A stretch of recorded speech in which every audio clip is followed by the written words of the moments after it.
అమరావతి రాజధాని గ్రామాల్లో మౌలిక వసతుల కల్పనపై మంత్రి నారాయణ గ్రామ సభల్లో పాల్గొన్నారు. శాఖమూరు, లింగయ్యపాలెం, మందడం, తల్లాయపాలెం గ్రామాల్లో రైతులతో సమావేశమై వారి అభిప్రాయాలు తెలుసుకున్నారు. ఎమ్మెల్యే శ్రవణ్ కుమార్ కూడా పాల్గొన్నారు. ఈ సందర్భంగా మంత్రి నారాయణ మాట్లాడుతూ రాజధాని పనులతో పాటు గ్రామాల్లో సిమెంట్ రోడ్లు, డ్రైన్లు, తాగునీరు, వీధి దీపాల వంటి మౌలిక వసతులను కల్పిస్తామని తెలిపారు. 6 నెలల్లోగా ఈ పనులు పూర్తి చేయాలనే లక్ష్యంగా పెట్టుకున్నామని తెలిపారు. రైతుల వ్యక్తిగత సమస్యలు కూడా పరిష్కరిస్తున్నామని, జరీబు, నాన్ జరీబు మరియు రోడ్డుతో పాటు ప్లాట్ల అంశాలపై కమిటీ నివేదికల ఆధారంగా నిర్ణయాలు తీసుకుంటామని మంత్రి వెల్లడించారు. అమరావతి రాజధాని గ్రామాల్లో మౌలిక వసతుల కల్పనపై మంత్రి నారాయణ గ్రామ సభల్లో పాల్గొన్నారు. శాఖమూరు, లింగయ్యపాలెం, మందడం, తల్లాయపాలెం గ్రామాల్లో రైతులతో సమావేశమై వారి అభిప్రాయాలు తెలుసుకున్నారు.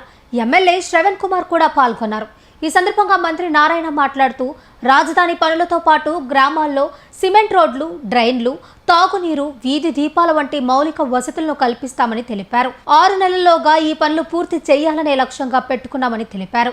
రైతుల వ్యక్తిగత సమస్యలు కూడా పరిష్కరిస్తున్నామని, జరీబు, నాన్ జరీబు మరియు రోడ్డుతో పాటు ప్లాట్ల అంశాలపై కమిటీ నివేదికల ఆధారంగా నిర్ణయాలు తీసుకుంటామని మంత్రి వెల్లడించారు. 2014-19లో ఏదైతే రైతు సోదరు ల్యాండ్ పుల్లింగ్ ఇచ్చారో అప్పుడే గవర్నర్ ముఖ్యమంత్రి గారు ఒక మాట చెప్పారు.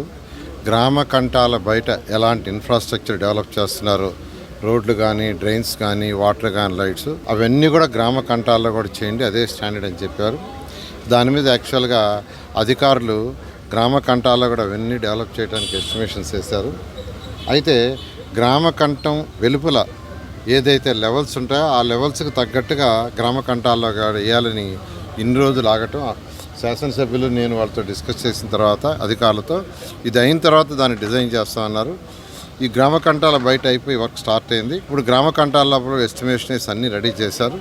రెడీ చేస్తే దాని మీద ఒకసారి అటు శాసనసభ్యులు శ్రావణ్ గారు, నేను గ్రామాల్లో తిరిగి గ్రామ సభలు పెట్టి ఇంకా ఏమైనా అంటే కొందరు వచ్చి శ్మశానాలు అడుగుతున్నారు, కమ్యూనిటీ హాల్స్ అడుగుతున్నారు, పార్కులు అడుగుతున్నారు, వీటన్నిటి కూడా తీసుకొని అవి కూడా యాడ్ చేస్తాం ఉద్దేశంతో గ్రామాలన్నీ తిరగడం జరిగింది. ఈరోజు అయితే శాఖమూరు, తర్వాత మందడము, తర్వాత లింగాయపాలెం, తర్వాత తాళాయపాలెం, ఈ 3 అయిపోయినాయి. 4వ తిరిగితే మొత్తం అయిపోతుంది. వీటిని బేస్ చేసుకుని అధికారులకు ఇన్స్ట్రక్షన్ ఇస్తున్నాం.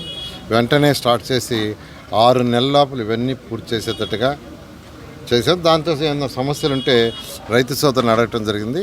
అవన్నీ కూడా ఇండివిజువల్ సమస్యలు, అంటే ఎక్కువగా రోడ్డు హిట్స్ అంటే వాస్తు ప్రకారం అని దానికి ఆల్రెడీ కమిటీ వేసి కమిటీలో ఫైనలైజ్ చేసాం. కమిటీ ప్రకారం ముందుకు పోవడం జరుగుతుంది. జరీబ్, నాన్ జరీబ్ కూడా కమిటీ వేసాం. కమిటీ నిర్ణయించింది, దాని ప్రకారం డెసిషన్ కూడా తీసుకున్నాము. అదేవిధంగా గ్రామ కంటాల ఒక సమస్య ఉంది, దానికి కూడా జిల్లా స్థాయిలో కమిటీ వేసాము.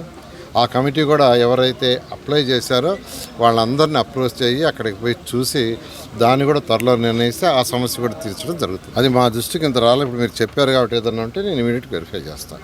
రాజధాని గ్రామంలో, రాజధానిలో ఏదైతే 217 చదరపు కిలోమీటర్లు ఉన్నాయో దాంట్లో మట్టి ఏ రైతైనా తీసుకుపోయి వాళ్ళ స్థలంలో వేసుకోవచ్చు.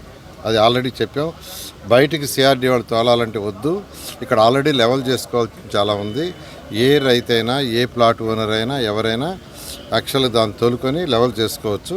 అయితే వాళ్ళ సొంత ఖర్చులతో చేసుకోవాలా.